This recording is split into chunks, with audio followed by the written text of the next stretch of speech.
All right, now in this video we're going to talk about the thyroid gland.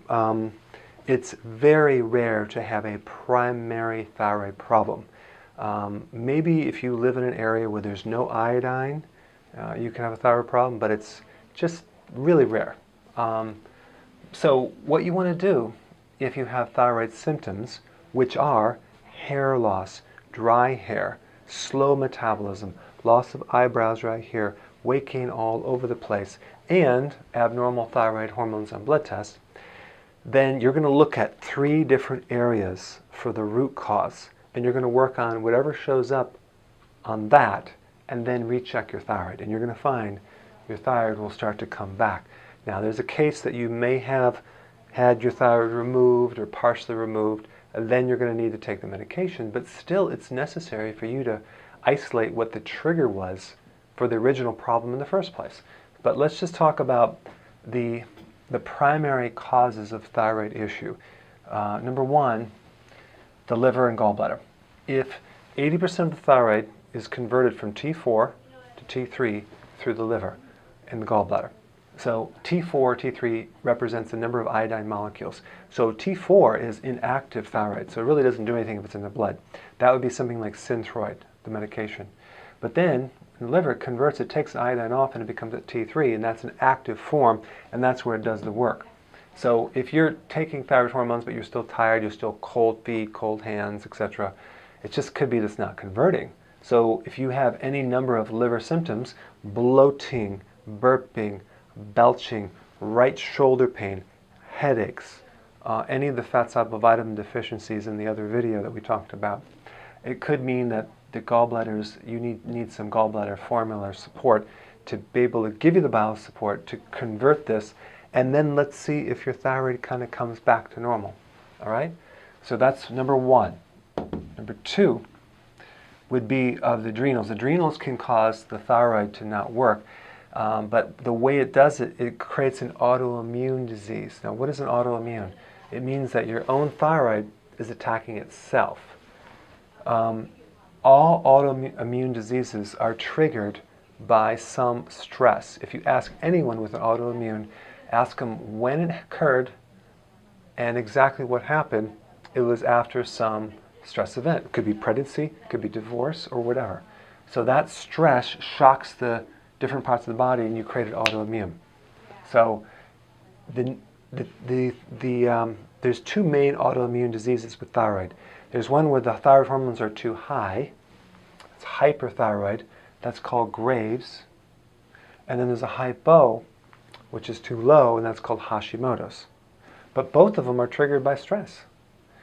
So the only thing you want to do for that, if the person either has their thyroid left, or you have your thyroid or don't have your thyroid, is you want to do this. Like, how do you get rid of autoimmune? There's something you can take, it's called a PMG. It's called a protomorphogen. Don't worry about the name. It's basically, it's kind of an extract from thyroid gland, from the DNA, and you take it orally. You take one of these, and the remedy you take is called thyrotrophin. PMG. You can get it from Standard Process. I think you even buy it online because they're selling it all over the place. You can probably get it on Amazon.com. Thyrotrophin. So if it's autoimmune, you take 1 thyrotrophin PMG before you go to bed. What happens, it goes into your body, in your stomach, and there's all these lymph nodes in your stomach. And these antibodies that are attacking and destroying your own thyroid will go, whoop, zzz, goes right to your stomach instead of your thyroid. It acts as a decoy.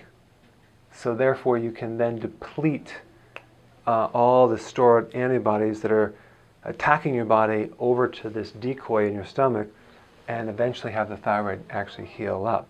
So that's one remedy for autoimmune, whether it's hyper or hypo. Even if you had it removed, you still want to do it because there's antibodies sitting there.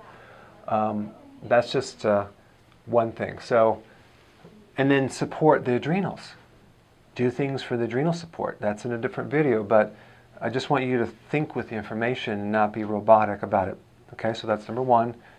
Number 1, you do the gallbladder formula. Number 2, you do thyrotrophin, PMG, and adrenal support. and eliminate the trigger and stress. And 3 is the overactive ovary. The ovaries produce a lot of estrogen. If the person is estrogen dominant, they're pumping out too much estrogen, and you can tell that by their periods. The periods are crazy heavy, bleeding, cramping, irregular, infertility, PMS, or they had a pregnancy, or they have a fibroid, all these things.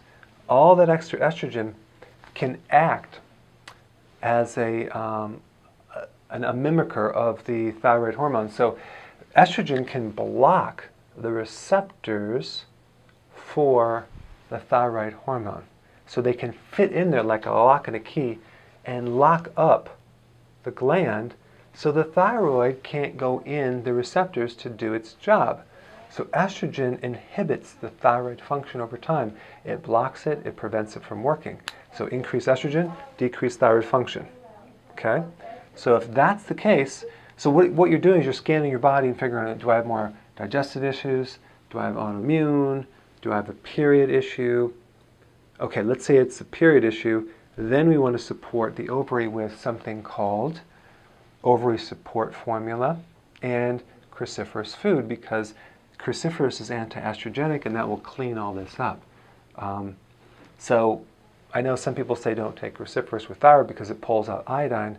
Well, I put sea kelp back into that product so there won't be any loss of iodine.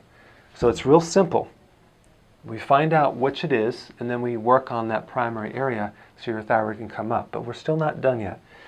We're going to apply acupressure. And so in the next part, I'm going to show you to do acupressure for the thyroid. And it's very powerful. So that way you've exhausted all the different techniques to improve the thyroid function. I'm trying to make this as simple as possible. Now, you might have, oh my gosh, I have all these problems. I have a liver problem, I have a gallbladder problem, I have an adrenal problem, I have estrogen. Then you might need to work on each one of them. In some of the other videos, I'm going to kind of help you show you what causes what so you can think with it. But again, I'm trying to take a complex subject and make it very simple. I hope this gave you some basics on what to do, and just look at 1, 2, 3 and see what would affect the thyroid.